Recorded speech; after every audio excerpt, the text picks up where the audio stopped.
পানি গায়ে লেগে থাকলে নাকি আচার ভালো হবে না। শুকনা মরিচ দিয়ে দিলাম। খুন্তি দিয়ে না আচার আমার ফেভারিট, অনেক মজা লাগে। পারফেক্ট কালারটা চলে আসবে, তখন বুঝবা আচার ready. Hey guys, welcome to my channel. আজকে আমি বানাবো টক মিষ্টি ঝাল জলপাইয়ের আচার। যদিও এর আগে কখনো জলপাইয়ের আচার করি নাই। ও শিট, এটাও বলে দিলাম। আম্মুর হাতে জলপাইয়ের আচার সাহস করে আজকে বানিয়ে ফেলি, কি বলো?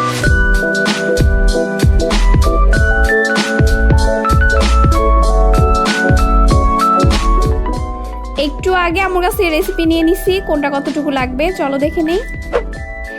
এখানে জলপাই নিছি 2 কেজি। ফার্স্টে ধুয়ে 3 টুকরা করে কেটে পানিটা শুকিয়ে নিছি। পানি গায়ে লেগে থাকলে নাকি আচার ভালো হবে না, কিছুদিন পর নষ্ট হয়ে যাওয়ার নাকি চান্স থাকে, সো এটা মাথায় রাখতে হবে। দেন লাগবে সরিষার তেল 2 কাপ, গরম মশলা তেজপাতা 2টা, ছোট হলে 3টা, এলাচ 2-3টা লাগবে, দারচিনি 2টা। আচ্ছা, চিনি 2 কেজি আচারের জন্য এখানে 2 কাপ নিছি। যার যার টেস্ট বুঝে চিনিটা বাড়ায় কমায় দিতে হবে। যেমন আমি মিষ্টি একটু কম খাই, তাই আমি চিনিটা 2 কাপ নিছি। কেউ যদি মিষ্টি বেশি খাও দেন 3 কাপ দিবা, সিম্পল।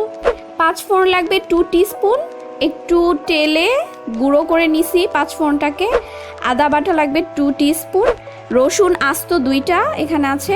আস্ত রসুনটাকে ছিলে নিয়ে সরাসরি দিয়ে দিব আচারে। উফ, অনেক কষ্ট হয়েছে ছিলতে।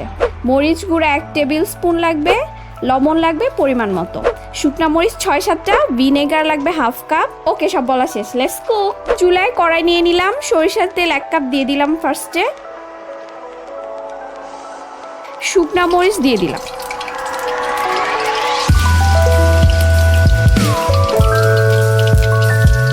ভালো মতো ভাজা হয়ে গেলে উঠিয়ে একটা বাটিতে রেখে দিলাম।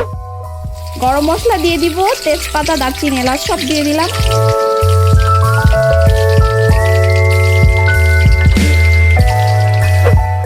এরপর জলপাইগুলো দিয়ে দিলাম।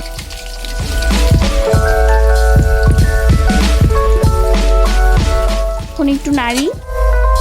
খুন্তি দিয়ে না আচার আমার ফেভারিট, অনেক মজা লাগে।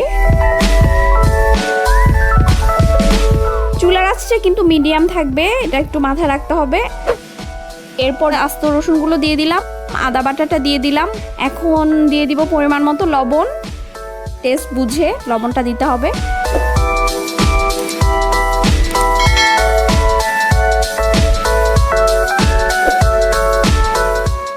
এরপর বাকি তেলটুকু দিয়ে দিতে হবে। এখন যেটা করব সেটা হচ্ছে মরিচের গুঁড়াটা দিয়ে দিলাম,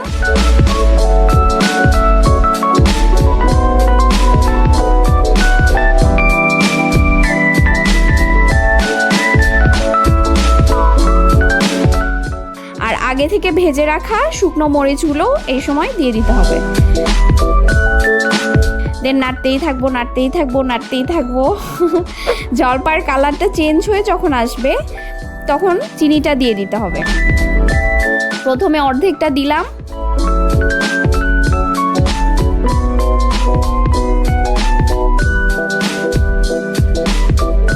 দেন একটু নাড়াচাড়া করলাম, চিনিটা জলপাইয়ের সাথে একটু মিক্স আপ করে একটু পরে বাকি চিনিটুকু দিয়ে দিলাম। এখন শুধু নাড়ানাড়ি করতে হবে। A few moments later. এই যে দেখো, চিনি থেকে অলরেডি কিন্তু পানি ছাড়তে শুরু করছে। নাড়তে নাড়তে কালারটা যখন এমন হয়ে যাবে আর থিকনেসটা এমন হবে, তখন ভিনেগার দিয়ে দিব।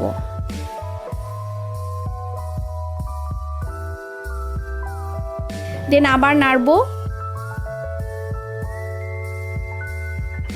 পানিটা যখন একদম শুকায় আসবে তখন দিয়ে দিব গুঁড়ো করে রাখা 5 ফোড়নটা। নামানোর আগে আগে জাস্ট দিতে হবে। তারপর যখন তেল ভেসে উঠবে আর পারফেক্ট কালারটা চলে আসবে তখন বুঝবা আচার রেডি।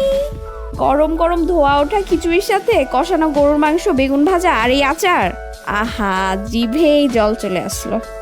কি তোমাদেরও সেম অবস্থা? তাহলে জলদি বানায় ফেলো এই আচার। ইজি একটা রেসিপি দিয়ে দিলাম।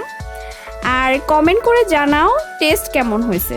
I hope you guys like this video. If you really do, then please subscribe our channel and click the bell icon to notify when our next video will be uploaded. আর হ্যাঁ, next যে কোন রান্না দেখতে চাও সেটাও কমেন্টে জানাও। ওকে, tata.